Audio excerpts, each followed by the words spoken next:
Well, it is the dream for many high school athletes to play hard and then move on to play in college. But COVID has made it much harder this year as students all across Eastern Washington have missed out on countless opportunities to be recruited when their seasons got delayed or canceled. So I sat down with a group of seniors from Rogers High School to hear firsthand how this coronavirus has impacted their next steps. I feel like I've taken a little steps backwards. It's not who Casey Jeske typically throws a football to. Something different, definitely. And it's not the type of catch Jalen Proctor is used to making. But for these two Rogers High School seniors, they'll take pretty much any practice they can get. We brought them together along with senior basketball player Diani Saijan Pascal to hear the impact from our student athletes about what they've missed following a year of COVID closures. And I was working so hard for my senior season, and then it just gets cut off. It was just hard because you can't go out there and connect with your teammates. But it's not just lost moments in the past, it's opportunities for college in their future. And when we went into lockdown again, all of my visitations were canceled. How was that? It's frustrating. It's really frustrating because that's how I rely on getting my name out there and getting coaches to see me, is for them to come and watch me play or attend their camps, and not being able to do that, it sets me back. Since COVID hit, more than 35 states have delayed or canceled high school sports seasons. Here in Washington, the WIAA, which oversees high school athletics, says this year's fall, winter, and spring sports will likely take place starting mid-February in shortened, modified seasons. So far, the Greater Spokane League has announced Season 1 will start February 8th and will include staggered starts for volleyball, swim, football, soccer, and cross country. But it all hinges on COVID activity in our region. And these students know they are running out of time. I know that what I'm capable at with football and how I play football, that I know that I can go to the next level, so I just kind of try to use that as motivation. And motivation is key, as many teens know to stay competitive, they now have to train and promote themselves.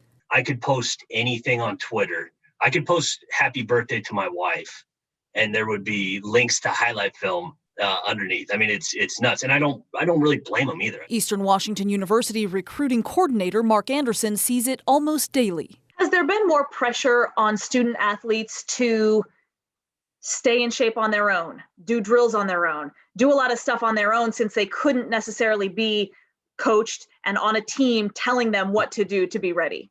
100%. You saw a lot of home gyms pop up. You saw a lot of guys in garages. They're not going to make excuses. They're just going to find a way to get it done. But while these athletes may eventually get their senior season later this year, National Signing Day has already passed, and many colleges will already be done recruiting by the time they get to play. That's probably the one thing that hurt the senior class the most. The Pac-12 has moved on. The Mountain West has moved on to the next year's class. What is the likelihood that some kids just may miss out on a scholarship opportunity completely? Yeah, and that's the unfortunate thing. Yeah, I was hoping that my senior season would be an opportunity to get exposure to colleges and stuff, because I really wanted to play. But now it's just like iffy, I don't know. Every sport has been impacted differently, but in many cases, wealthier families could pay for better opportunities for their kids. And pay they did. Take basketball, for example. While high school games across the entire state of Washington were canceled, club tournaments continued out of state almost nonstop. So for those who could afford weekend trips to Boise, Salt Lake, Phoenix, and Las Vegas, the chances for exposure and recruitment were there, just not for everybody. I feel like there's a gap there, because the kids that are able to afford to go to tournaments every weekend, they get more opportunities than those who can't afford to do it. Diani tells me she attended one basketball tournament this past summer in Idaho, but she worries it wasn't enough. I was able to get in contact with some coaches, but it was hard because they only see me at my one tournament. Was it hard to be at your very, very best in that moment? Yeah, I feel like it didn't really showcase my best game ever. And it would have been different if it was my senior season and I've been practicing for months. So what does a college scholarship mean for your future? For me, it's really important to get one because I wouldn't be able to afford to go to college without a scholarship. Now she is shifting her focus away from sports scholarships altogether. I'm mostly relying on academics right now, since I don't think I should rely on sports, since we probably won't even have a season. So I might as well just focus on academics. According to the NCAA, almost 200,000 students help finance their college education through sports scholarships. But with college players getting an extra year of eligibility because of COVID, by this upcoming fall, there simply won't be as many spots to fill. Are you worried about that? Yeah, I mean, but you just got to go in there acting like you're going to go win that job, that you're going to be the person that coach calls for that spot.